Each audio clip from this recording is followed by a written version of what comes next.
Apa judulnya Bapak Ibu? Bahasa roh, tanda Roh Kudus turun. Mari kita lihat dulu ayatnya di dalam Yohanes 7 ayat 38 sampai dengan 39. Barang siapa percaya kepadaku, seperti yang dikatakan oleh kitab suci, dari dalam hatinya akan mengalir aliran air hidup. Yang dimaksudnya ialah roh yang akan diterima oleh mereka yang percaya kepadanya, sebab roh itu belum datang karena Yesus belum dimuliakan. Sekarang Yesus sudah dimuliakan? Sudah naik ke surga. Tetapi itu secara umum adalah Yesus dimuliakan, Bapak Ibu.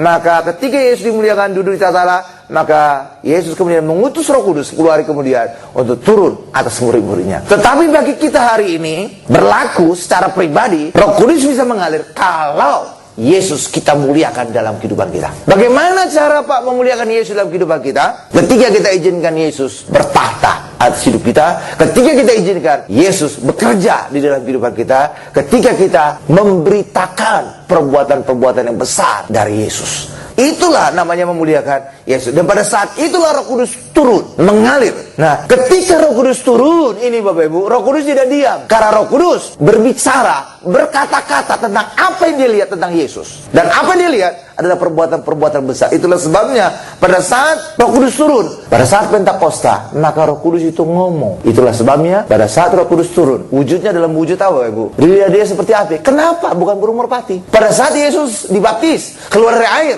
maka Roh Kudus turun, wujudnya burung merpati. Tapi kenapa pada saat Pentakosta turunnya Roh Kudus, wujudnya lidah-lidah seperti api? Pada saat Yesus dibaptis, dalam wujud burung merpati, karena yang berbicara adalah Bapa yang di surga. Tetapi pada saat Pentakosta turunnya Roh Kudus pada murid-murid, yang berbicara, yang ngomong adalah Roh Kudus. Itulah sebabnya wujudnya seperti lidah. Karena lidah inilah kemudian akan pada mulut murid-muridnya, maka mereka ngomong dalam bahasa lain tentang perbuatan yang besar dari Allah. Itulah sebabnya kenapa wujudnya bukan burung merpati, tapi wujudnya lidah seperti api. Karena sebentar lagi Roh Kudus ngomong. Itulah sebabnya Bapak Ibu, karena salah satu ciri dari percaya adalah turunnya Roh Kudus atas manusia, atas kita, maka harusnya kita mengalami bahasa roh. Tapi nggak tahu gimana Bapak Ibu, gereja berkata bahasa roh itu adalah karunia. Kalau kamu mau, ambil. Kalau kamu tidak mau, tidak apa-apa. Jadi kayak pilihan bebas gitu Bapak Ibu. Tapi saya ingin katakan Bapak Ibu, bahwa turunnya Roh Kudus itu penting sekali bagi kita. Ada salah satu ciri adalah berbahasa ini. Dan orang Kristen bisa mengalami turunnya Roh Kudus. Kenapa? Karena kita hari ini telah dikuduskan oleh darah Yesus. Tanpa darah Yesus, kita tidak akan mungkin kudus. Kita menjadi masih kudis. Karena itulah Roh Kudus tidak mungkin turun. Tapi ketika kita percaya kepada Yesus, maka otomatis darah Yesus membasuh dosa kita. Kita menjadi kudus. Dan kudus kita mutlak, kudus absolut. Karena lewat kekudusan absolut inilah, maka kita bisa masuk ruang Maha Kudus. Maha Kudus loh Bapak Ibu. Bisa masuk ke tata Allah. Dan kelak juga nanti kita akan duduk di tata Allah,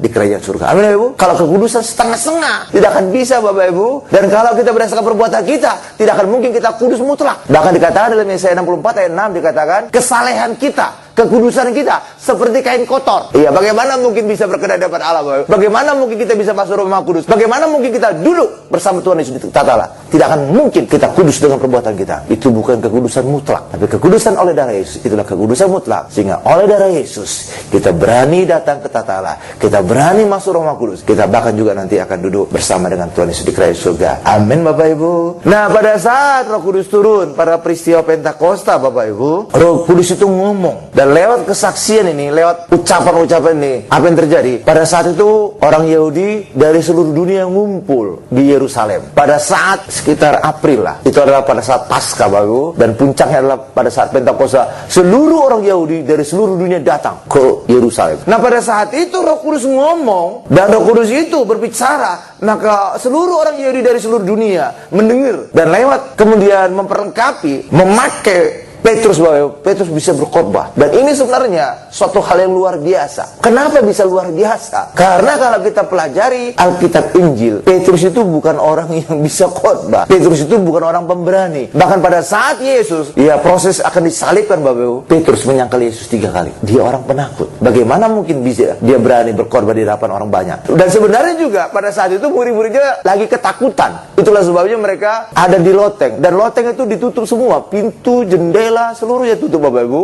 Jadi mereka sebenarnya dalam masa ketakutan. Tapi justru pada saat itulah Roh Kudus turun. Dan Roh Kudus membuat mereka menjadi berani. Seluruh pintu-pintu jendela terbuka semua. Itulah sebabnya pada saat mereka berkata-kata, banyak orang bisa mendengar. Kalau tidak terbuka semua pintu-pintu, bagaimana mungkin banyak orang yang bisa mendengar mereka ngomong? Jadi karena itulah seluruh pintu-pintu yang semula tertutup karena mereka semua ketakutan, itu semua terbuka. Bukan hanya itu, bahkan Petrus juga diperlengkapi Roh Kudus, berani ngomong. Sebelumnya dia penakut, dia pengecut, sampai tega-teganya menyangkali Yesus 3 kali dengan bersumpah loh Bapak Ibu. Kalau dalam bahasa Indonesia nggak terlalu terlihat, tapi kalau dalam bahasa Inggris sampai kayak mengucapkan sumpah deh, aku tidak kenal Yesus gitu Bapak Ibu. Kira-kira demikian lah. Karena sakit dia ketakutan ya Bapak Ibu. Tapi pada saat Pentakosta dia berani ngomong, dia berani berkhotbah, bahkan khotbahnya penuh dengan urapan. Sehingga ketika dia khotbah, 3.000 orang bertobat. Tidak ada pendeta di seluruh dunia tidak pernah sekali khotbah langsung 3.000 orang bertobat. Ada? Tidak ada sejarahnya. Tapi Petrus, si penakut ini bisa diperlengkapi oleh Roh Kudus sehingga berani dan bisa berkhotbah dengan dahsyat, sehingga orang Yahudi yang datang dari seluruh dunia bisa bertobat 3.000 orang. Ini mujizat ini Bapak Ibu. Ini mujizat ini. Ini bukan hal yang lumrah nih. Ya ini luar biasa. Karena itu bagi setiap kita juga hari ini turunnya Roh Kudus juga membuat kehidupan kita pasti menjadi luar biasa. Dan bukan hanya itu, pada saat Roh Kudus turun itu berbicara tentang perbuatan-perbuatan yang besar dari Allah. Ya, Roh Kudus membuat orang Kristen, umat Tuhan berbicara tentang perbuatan-perbuatan yang besar dari Allah. Jadi ketika kita orang Kristen, kita bukan lagi ngomong tentang siapa kita, bukan lagi ngomong tentang apa perbuatan kita. Karena ketika kita mengikuti Yesus, kita harus menyangkal diri, kita harus memikul salib. Mana ayatnya Pak? Kita lihat ayatnya. Matius 16 ayat 24. Lalu Yesus berkata kepada murid-muridnya, setiap orang yang mau mengikut aku, ia harus menyangkal dirinya, memikul salibnya, dan mengikut aku, kata Tuhan Yesus. Jadi kita orang Kristen pengikut Yesus, maka kita harus menyangkal diri. Menyangkal diri itu berbicara dua hal. Pertama adalah kita bukan lagi bicara tentang siapa kita, tapi kita harus bicara siapa Yesus. Itulah sebabnya kekristenan bukan lagi ngomong siapa kita. Dan memang sebenarnya jati diri kita bukan apa adanya kita, tapi apa adanya Yesus. Karena jati diri orang Kristen adalah seperti Kristus. Kalau jati diri kita, ini manusia berdosa. Kalau Yesus, itu adalah Allah. Karena itulah orang Kristen seperti Kristus. Dan itulah jati diri kita. Karena sebagaimana juga awal penciptaan, manusia diciptakan serupa dan segambar Allah. Itulah jati diri kita. Dan itu sempat rusak oleh dosa, tapi kemudian oleh Yesus dipulihkan kembali, sehingga kita menjadi seperti Kristus. Seperti Kristus itu bahasa lain dari serupa dan segambar Allah. Karena Kristus ini adalah Allah. Karena itulah bagi kita hari ini pengikut Kristus, bukan lagi ngomong jati diri kita sebagai manusia berdosa, tapi hari ini kita ngomong jati diri Yesus adalah Allah dan kita adalah seperti Allah. Itu yang pertama. Yang kedua, menyangkal diri bicara tentang apa? Menyangkal perbuatan kita. Jadi kita bukan lagi ngomong apa yang kita perbuat. Jadi orang Kristen bukan ngomong tentang kesalehanku, kekudusanku, kebaikanku, kemurahan hatiku. Jadi saudara bukan ngomong apa yang saudara perbuat, tapi semuanya ngomong tentang apa yang Yesus perbuat. Haleluya, kekristenan demikian. Dan memang demikian. Ada bukti ayat 1 Petrus 2 ayat 9. Kita adalah imamat yang rajani, yang apa? Memberitakan perbuatan-perbuatan besar dari Dia, dari Allah, dari Yesus. Jadi tidak lagi ngomong tentang siapa saudara dan perbuatan saudara. Lalu kemudian tentang amanat agung. Dan itu juga bagian dari kehidupan orang Kristen. Apa itu amanat agung? Untuk memberitakan Injil ke seluruh dunia. Injil itu berisi apa Bapak Ibu? Tentang kehidupan dan perbuatan Yesus, bukan tentang saudara. Karena itulah kekristenan jangan lagi ngomong siapa saudara dan perbuatan saudara, tapi hari ini kita ngomong Yesus dan perbuatan Yesus. Dan inilah perbuatan besar, dan inilah membawa kemenangan di dalam kehidupan kita. Amin Bapak Ibu. Demikian juga dikatakan juga tadi mikul salib. Kalau saudara perhatikan ayatnya, itu bukan salib Yesus. Coba kita lihatlah kembali ayatnya, Matius 16 ayat 24. Lalu Yesus berkata kepada murid-muridnya, setiap orang yang mau mengikut aku, ia harus menyangkal dirinya, memikul salibnya. Nya itu huruf kecil atau huruf besar? Kecil, berarti bukan salib Yesus. Jadi setiap kita harus menyalibkan diri kita. Apa artinya menyalibkan diri kita? Artinya saudara mematikan kedagingan saudara, jati diri saudara. Kenapa Pak harus dimatikan? Karena ketika kita ikut Yesus, saudara tidak lagi bicara tentang apa yang saudara perbuat. Dan kalau saudara mematikan ini, itulah sama dengan artinya saudara tidak lagi hidup di dalam hukum Taurat. Jadi ketika kita ikut Yesus, ketika kita menjadi orang Kristen, saudara tidak lagi hidup di dalam hukum Taurat. Kalau saudara masih hidup di hukum Taurat, saudara masih hidup di dalam kedagingan. Sebab hukum Taurat itu membuat orang mengerjakan semuanya sendiri. Itulah kedagingan. Karena itulah bagi kita hari ini, ketika kita mengikut Yesus, kita harus menyangkal diri. Jangan sebut siapa diri saudara, jangan sebut apa perbuatan saudara, karena semuanya harus berfokus kepada Yesus. Jati diri kita seperti Kristus, perbuatan kita adalah perbuatan Yesus yang besar di dalam kehidupan kita. Amin, Bapak Ibu. Yang kedua, harus menyalibkan diri kita. Jadi saudara tidak lagi hidup tarat, tapi semuanya hanya hidup di dalam Yesus saja. Amin, Bapak Ibu. Sekarang kita masuk pada bagian kedua. Karunia roh yang harus dipunyai. Saudara ingin punya karunia roh? Saya yakin saudara sebenarnya sadar atau tidak sadar punya karunia roh. Kenapa bisa demikian? Karena Roh Kudus ada dalam kita. Kenapa Roh Kudus dalam kita? Karena Yesus telah menguduskan kita oleh darahnya saat kita percaya kepada Yesus. Amin, Bapak Ibu. Iya, jadi otomatis sebenarnya Roh Kudus sudah ada dalam kita. Kalau sudah ada dalam kita, pastinya kita punya karunia roh. Tapi kenapa, Pak? Kelihatannya saya tidak tahu, Pak. Karunia apa saya ya? Kayaknya nggak ada apa-apa nih. Iya, coba kita lihat aja lah. 1 Korintus 12 ayat 8 saya. Sebab kepada yang seorang roh memberikan karunia untuk berkata-kata dengan hikmat, dan kepada yang lain roh yang sama memberikan karunia berkata-kata dengan pengetahuan. Kepada yang seorang roh yang sama memberikan iman. Kepada yang lain ia memberikan karunia untuk menyembuhkan. Kepada yang seorang roh memberikan kuasa untuk mengadakan mujizat. Dan kepada yang lain ia memberikan karunia yang bernubuat. Dan kepada yang lain ia memberikan karunia untuk membedakan bermacam-macam roh. Kepada yang seorang ia memberikan karunia untuk berkata-kata dengan bahasa roh. Dan kepada yang lain ia memberikan karunia untuk menafsirkan bahasa roh itu. Jadi berapa totalnya? 9. Nah, kalau dalam perjanjian lama itu 7. Dan itulah digambarkan dengan menorah ini, Bapak Ibu. Ada kakinya 7. Tapi pada saat perjanjian baru nambah ada 2. Nah, itulah bahasa roh dan menafsirkan bahasa roh. Itulah sebabnya kalau saudara pernah ke toko rohani, maka sering kalau saudara lihat ada yang kaki 7, ada kakinya 9. Nah, itu adalah kaki Dian dalam perjanjian baru, kaki 9. Sedangkan ini kaki Dian dalam perjanjian lama. Ini seringkali dikatakan orang, karena ini karunia, maka bisa saudara dapat, bisa saudara tidak dapat. Namanya juga karunia. Tapi saudara bisa berdoa untuk mendapatkan karunia yang paling utama, itu adalah bahasa roh. Kenapa bisa demikian, Pak? Karena karunia inilah satu-satunya karunia yang bisa menghidupkan seluruh karunia yang lain. Itulah, dan inilah sebenarnya karunia itu di tengah ini, Bapak Ibu. Dan ini versi perjanjian lama.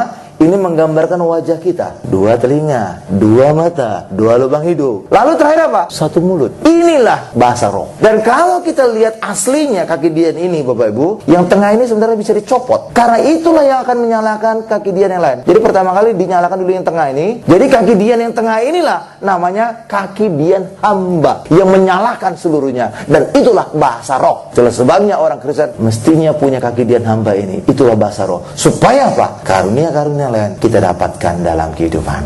Amin, Bapak Ibu. Jadi lewat bahasa roh itulah, Bapak Ibu, untuk menghidupkan semuanya yang lain. Pak, kenapa sih, Pak? Bahasa roh itu bisa menghidupkan semua karunia-karunia yang lain, Pak. Dan itulah juga sebabnya pada saat Pentakosta yang menjadi ciri, bukan mujizat. Pada saat murid-murid mengalami Pentakosta di sebuah loteng, apa yang saudara lihat menjadi ciri mereka mengalami turunnya Roh Kudus? Berbahasa roh. Kenapa bahasa roh, Pak? Bukankah Roh Kudus juga membawa kuasa? Kenapa nggak mujizat yang menjadi cirinya? Karena ketika pada saat itu berbahasa roh, mereka ngomong apa sebenarnya mereka ngomongkan? Perbuatan yang besar dari Allah. Itu Kisah Rasul 2 ayat 11. Jadi mereka berkata-kata untuk memperkatakan perbuatan-perbuatan yang besar dari Allah. Itulah yang mengaktifkan seluruh karunia tadi. Karena seluruh karunia tadi, inilah perbuatan dari Allah. Mujizat, hikmat, pengetahuan, ini kan perbuatan besar dari Allah. Amin, Ibu. Dan ini bisa aktif kalau ini nyala dulu. Inilah bahasa roh. Bahasa roh memperkatakan perbuatan-perbuatan besar dari Allah. Itulah karunia-karunia tadi. Karena itulah kenapa yang menjadi ciri awal pada saat turunnya Roh Kudus berbahasa roh. Karena inilah yang menjadi pemicu, inilah menjadi syarat untuk nyalanya karunia-karunia roh yang lain di dalam kehidupan kita. Amin, Bapak Ibu. Karena itulah kita tidak bisa hidup berkemenangan tanpa karunia-karunia roh. Tapi itu bukan berarti saudara mati loh, Bapak Ibu, ya. Tidak. Ketika kita percaya kepada Yesus, langsung kita hidup yang kekal. Langsung. Dan itulah ucapan Tuhan Yesus. Janji Tuhan Yesus dalam Yohanes 3:16. Karena begitu besar kasih Allah akan dunia ini, sehingga Ia telah mengaruniakan anaknya yang tunggal, supaya setiap orang yang percaya kepadanya tidak binasa, melainkan beroleh hidup yang kekal. Jadi syarat untuk kita beroleh hidup kekal apa? Percaya. Dan saya yakin setiap orang Kristen percaya Yesus. Karena itulah setiap orang Kristen pasti selamat. Tetapi apakah kehidupannya berkemenangan dalam dunia? Itu tergantung adakah karunia roh bekerja di dalam kehidupan dia. Jadi karunia roh itu membuat kita berkemenangan, tetapi bukan yang menjamin kita keselamatan. Keselamatan kita hanya ketika kita percaya kepada Yesus saja. Amin Bapak Ibu. Jadi karunia roh ini banyak justru tidak terjadi pada orang Kristen, karena orang Kristen kebanyakan masih hidup di dalam hukum Taurat. Justru mayoritas orang Kristen masih hidup di dalam hukum Taurat. Coba saudara pergi kemana-mana banyak gereja, pasti mereka berbicara kekristen adalah apa yang saudara perbuat, apa yang harus tidak saudara perbuat. Benar Ibu ya?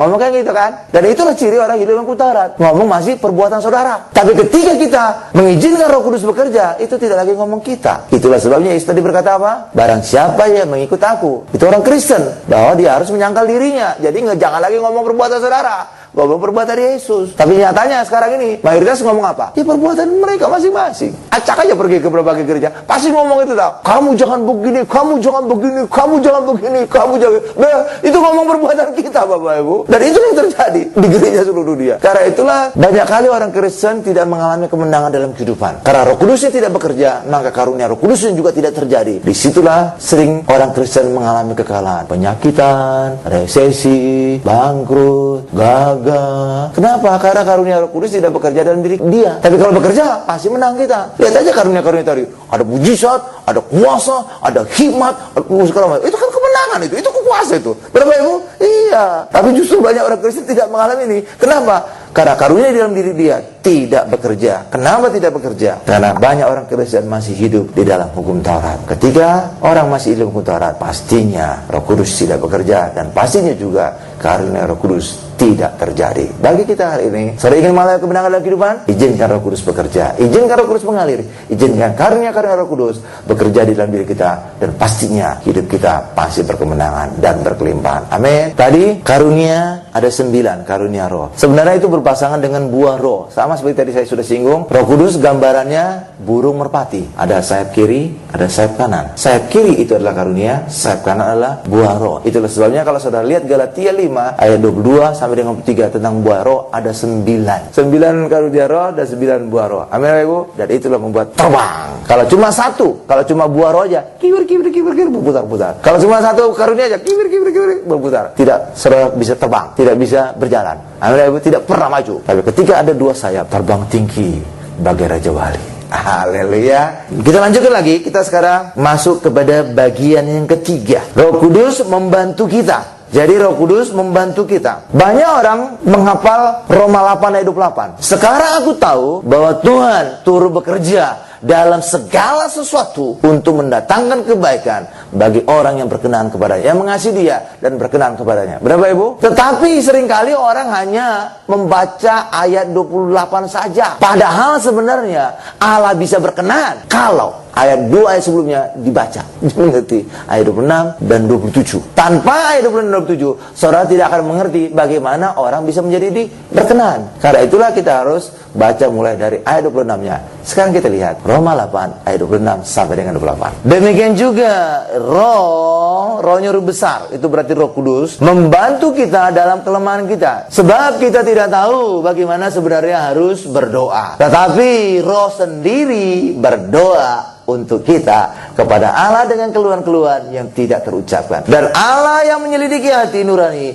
mengetahui maksud roh itu, yaitu bahwa ia sesuai dengan kehendak Allah, berdoa untuk orang-orang kudus. Jadi pada saat roh berdoa itu sesuai dengan kehendak Allah. Seringkali kita tidak sesuai dengan kehendak Allah. Contohnya seperti saya lah. Awalnya saya tidak sesuai dengan kehendak Allah. Buktinya apa? Sejak awal saya tidak sekolah teologi, saya sekolah engineer. Makanya ada gelar insinyur di depan nama saya. Artinya apa? Semula saya tidak sesuai dengan rencana Allah. Karena rencana Allah saya jadi pendeta. Kok malah sekolah insinyur di ITB? Itu kan sebenarnya melenceng. Berapa Ibu? Tapi nggak tahu gimana Tuhan bisa menarik saya. Walaupun sempat melenceng jadi insinyur, ditarik walaupun sempat kerja 10 tahun di perusahaan industri sana, Bapak Ibu. Akhirnya tarik Allah, masuk dalam rencananya, sehingga sekarang jadi pendeta berdiri di hadapan saudara.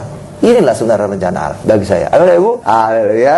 Nah, itulah yang terjadi Bapak Ibu. Kalau kita berdoa sendiri, kalau kita berbuat sendiri, seringkali jalannya kita, pikirannya kita berbeda dengan Allah bagikan langit dan bumi. Tapi ketika roh berdoa, maka kita menjadi berkenan sejalan dengan Allah. Ya, lanjutkan lagi. Mana tadi itu? Yaitu bahwa ia sesuai dengan kehendak Allah. Berdoa untuk orang-orang Kudus. Nah, lanjutkan ayat 28-nya. Jadi ketika Roh sudah berdoa dan kita sudah berkenan, maka ayat 28-nya bisa terjadi. Apa itu ayat 28-nya? Ini dia. Kita tahu sekarang bahwa Allah turut bekerja dalam segala sesuatu untuk mendatangkan kebaikan bagi mereka yang mengasihi Dia, yaitu bagi mereka yang terpanggil sesuai dengan rencana Allah. Itulah kehendak Allah. Dan kita bisa tahu kehendak Allah ketika Roh Kudus bekerja, berdoa di dalam kita. Amin, Bapak Ibu. Coba kita lihat sekarang ayat terakhir ya. Kejadian 1 ayat 1 sampai 3. Pada mulanya Allah menciptakan langit dan bumi. Bumi belum berbentuk dan kosong. Gelap gulita menutupi samudra raya, dan Roh Allah melayang-layang di atas permukaan air. Ayat 3-nya, berfirmanlah Allah, jadilah terang, lalu terang itu jadi. Apa yang mengawali Allah berfirman untuk terjadi terang? Roh Allah melayang-layang, atau dalam bahasa Inggrisnya move. Jadi Roh Kudus bergerak. Hal yang sama juga dengan setiap kita, Bapak Ibu. Kalau saudara ingin mengalami kemenangan, izinkan Roh Kudus mengalir lebih dulu di dalam kehidupan kita. Ketika Roh Kudus mengalir, saudara ikuti gerakan Roh Kudus tadi, pastinya saudara menang. Kenapa? Gerakan Roh Kudus tadi itu ada kuasa, sehingga apapun yang kita lewati bersama dengan Roh Kudus, pastinya kita sukses. Aliran Roh Kudus di hidup kita memberikan kita kemenangan. Roh Kudus yang memberikan kita bahasa roh, maka diaktifkan 9 karunia roh. Dan itu hal yang luar biasa. Ada mujizat, ada kuasa, ada kesembuhan, segala macam. Itu luar biasa karunia. Dan juga Roh Kudus membuat kita berkenan kepada Allah. Sehingga apa? Allah turut bekerja di dalam kehidupan kita. Karena itulah bagi kita hari ini, izinkan Roh Kudus bergerak lebih dulu, mengalir lebih dulu. Sebagaimana awal penciptaan juga diawali dengan Roh Kudus move, bergerak. Maka ketika kita izinkan Roh Kudus mengalir lebih dulu dalam kehidupan kita, pastinya kita sukses. Pastinya kita berhasil dalam kehidupan. Amin, Bapak Ibu. Berikan kemuliaan paling dahsyat, paling lama bagi Tuhan Yesus. Haleluya. Kita tundukkan kepala kita.